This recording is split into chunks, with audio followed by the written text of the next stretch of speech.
Sit-in davanti il comune di Porto Empedocle stamane alle 10, il comitato cittadino No to No guidato da Mario Pardo ha voluto esprimere il proprio dissenso ad una politica di chiusura e di esclusione nei confronti dei migranti, tema caldo che ha visto la città marinara nell'occhio del ciclone di un caso mediatico di entità territoriale.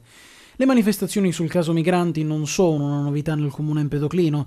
Il 9 settembre scorso, infatti, un incontro c'era già stato.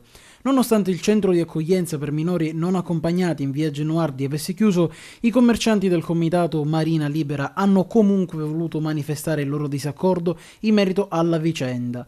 Presenti tanti ospiti conosciuti in tutto il panorama provinciale, i più attesi Giusy Nicolini, ex sindaco di Lampedusa, e Lellon Alfino, voce e leader dei Tintoria.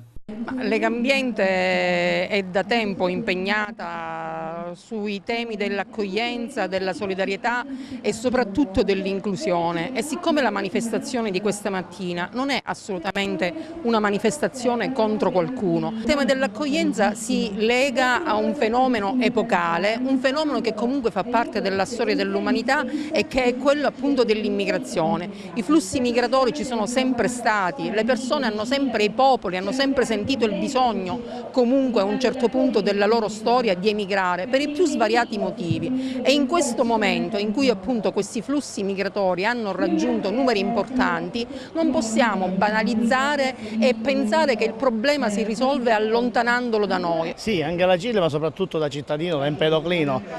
Porto Empedocle è stata sempre una città che ha accolto lo straniero, il forestiero. La dimostrazione di chi vive in questa città, ci sono tante persone, tante famiglie che vengono da fuori e ha sempre trattato bene tutti. Non capisco perché in questi ultimi mesi è nata questa confusione, probabilmente fatta d'arte. Porto Empedocle è un paese che accoglie, un paese solidale sempre con chi ne ha bisogno e ne ha avuto bisogno nel passato. Noi oggi vogliamo dimostrare con la presenza che la solidarietà è un fatto importante. Basta immaginare cosa questi ragazzi arrivati dai paesi africani cosa provano nel trovare una popolazione che anziché accogliere li respinge, creano un altro trauma, e noi non siamo d'accordo su questo, anche perché fare confusione dal dissesto finanziario alla presenza di immigrati è veramente riprovevole.